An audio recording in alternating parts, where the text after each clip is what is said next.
पड़ा है। प्रोटेस्ट के हवाले से एक मिनट मैं जरा थोड़ी सी वजाहत कर दूं। खान साहब ने 4 बातें की हैं प्रोटेस्ट के हवाले से। पहले हमारा ख्याल था कि लॉन्ग मार्च होगा, इस्लामाबाद में धरना होगा, लेकिन खान साहब ने ये कहा है कि पहली बात तो ये है कि पाकिस्तान के अवाम को ये बता दें कि ये मैंडेट पे सिर्फ डाका नहीं पड़ा है, बल्कि पूरे मुल्क की पाकिस्तानियों की आज़ादी को सल्ब किया गया है। दूसरी बात ये है कि अगर इस तरीके से पाकिस्तान में वोट चोरी किया जा सकता है तो आने वाले इलेक्शंस पे सवालिया निशान रहेगा, लोग अवाम के पास नहीं जाएंगे। फॉर्म 45 और फॉर्म 47 के चक्कर में इस दफा 7वें नंबर पे आए हुए लोगों को जितवाया गया है। खान साहब ने ये कहा कि ये जो वोट है इसके लिए कोई स्ट्रेचर पे आया, कोई हजारों मील फासला तय करके पाकिस्तान आया, कोई ऑपरेशन थिएटर से आया, कोई डायलिसिस का मरीज जो है वो अब इलेक्शन बूथ में आया है। तो लिहाजा ये चोरी जो की गई है ये इसलिए की गई है ताकि एक क्रिमिनल मनी लॉन्ड्रिंग सिंडिकेट, ये एग्जैक्टली ये अल्फाज थे, इसको पाकिस्तान पे इम्पोज करने के लिए जो पहले भी, और उन्होंने खान साहब ने कहा कि ओवरसीज पाकिस्तानीज की रेमिटेंसेस वाहिद जरिया है पाकिस्तान की फाइनेंशियल स्टेबिलिटी का, और ओवरसीज पाकिस्तानीज कतईन डॉलर नहीं भेजेंगे जब वो ये देखेंगे कि जो हुक्मरान है वो डॉलर चोरी करके बाहर बेचते हैं। तीसरी बात खान साहब ने ये कही कि अगर पॉलिटिकल स्टेबिलिटी नहीं है तो आपकी फाइनेंशियल स्टेबिलिटी भी नहीं है।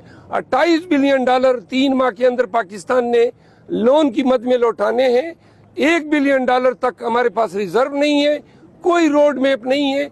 इन्होंने फिर वही गैसों की मद में, पेट्रोल की मद में, बिजली की मद में पाकिस्तानियों पे बम गिराने हैं।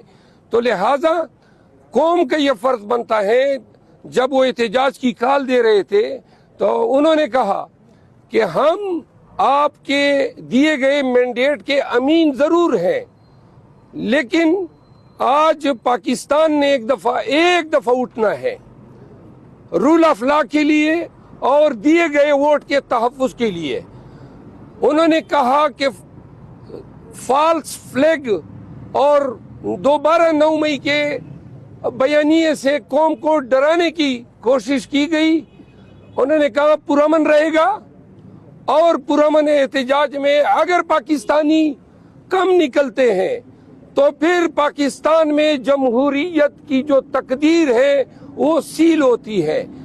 खान साहब के बिहाफ पे पाकिस्तान तहरीक इंसाफ पाकिस्तानियों से अपील करती है कि ये एहतजाज दुनिया भर में पाकिस्तानियों का पैगाम होगा, क्योंकि 80 लगभग सीटें चोरी की हैं और एक ऐसे खानदान को पाकिस्तान पे मुसल्लत करने के लिए ये सीटें चोरी की गई हैं जिनका ट्रैक रिकॉर्ड मनी लॉन्ड्रिंग का है। इस दफा पाकिस्तान में जमहूरियत, आईन और कानून की हुक्मरानी का सर्वाइवल जो है इस एहतजाज पे है।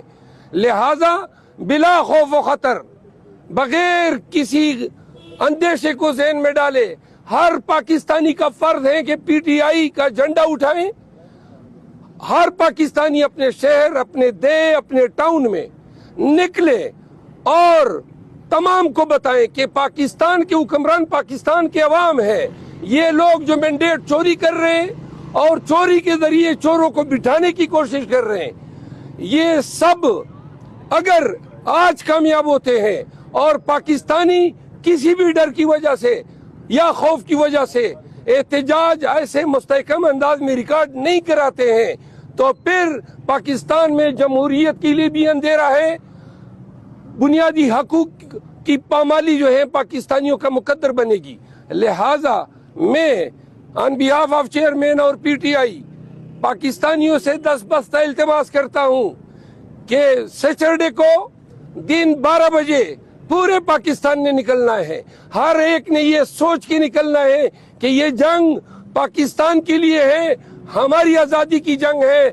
अगर मैंडेट चोरी होने दिया जाए, और आज अगर चोरी होता है आने वाले 10 इलेक्शनों में चोरी होगा, पाकिस्तान में जमहूरियत की तदफीन होगी। लिहाजा निकलना भी है استقامت کے ساتھ, پورے جذبے کے ساتھ اور واضح کر دیں. اگر آپ کے اندر کوئی ایسے عناصر گھستے ہیں جو پتھر اٹھاتے ہیں, خلفشار کرتے ہیں, تو آپ نے خود ان کو روکنا ہے. لیکن اگر حکام آپ پہ تشدد کرتے ہیں, آپ نے تشدد بھی سہنا ہے, ڈنکے کی چوٹ پہ اور آنکھوں میں آنکھیں ڈال کے آپ نے ہر شہر کے مین چوراہوں میں نکلنا ہے. آپ نے نعرے لگانے ہیں کہ یہ ہم سے جمہوریت چوری کر رہے ہیں, ہم سے ہماری آزادی چوری کر رہے ہیں. پاکستانیوں, ہفتے کو 12 بجے دن آپ نے خان کے لیے, پاکستان کے لیے, جمہور کے لیے, دستور کے لیے ایسے نکلنا ہے کہ ان کی آنکھیں اسی طرح کھلی کی کھلی رہ جائے جس طرح 8 فروری کو عوام نے اپنے ووٹ کی طاقت سے ان کے تمام سیاحت کنڈوں کو سیل کر دیا. فرمائیے گا کہ ایک تو آپ اپنی پارلیمانی پارٹی کا اجلاس بلانے میں تاخیر کیوں کر رہے ہیں, اور اس تاخیر کی وجہ سے آپ اپنے نمبر نہیں شو کر پا رہے, اور بار بار یہ آپ کی طرف سے وویلا کیا جا رہا ہے کہ زیادہ آزاد امیدوار آپ کے ساتھ ہیں یا سارے آپ کے ساتھ ہیں. سیکنڈلی, آپ نے وزیر اعظم, وزیر اعلیٰ KPK اور وزیر اعلیٰ پنجاب کے لیے جن کینڈیڈیٹس کو نامینیٹ کیا وہ سارے کے سارے 9 مئی میں اس وقت اشتہاری ہیں. تھرڈلی, آپ کی جانب سے یہ کہا گیا کہ جو حکومت آ رہی ہے ان کے پاس کوئی روڈ میپ نہیں ہے کہ وہ 28 ارب ڈالر جو ہیں وہ 3 ماہ میں دیں گے, بجائے سوائے اس کے کہ ان کے پاس پیٹرولیم اور بجلی کی پرائسز بڑھانے کا آپشن ہے. اگر آپ کو حکومت مل جاتی ہے تو آپ کے پاس کیا آپشن ہے, کیا روڈ میپ ہے کہ آپ پیٹرولیم اور بجلی کی قیمت بڑھائے بغیر یہ 28 ارب ڈالر 3 ماہ میں واپس کریں گے؟ دیکھیں, آپ کا کمپوزٹ سوال ہے, پر میں اس کے جواب دیتا ہوں. جہاں تک اس بات کا تعلق ہے کہ ہم نے تاخیر کی, ہم تاخیر نہیں کرے. کسی بھی پارٹی نے بھی ابھی پارلیمنٹری پارٹی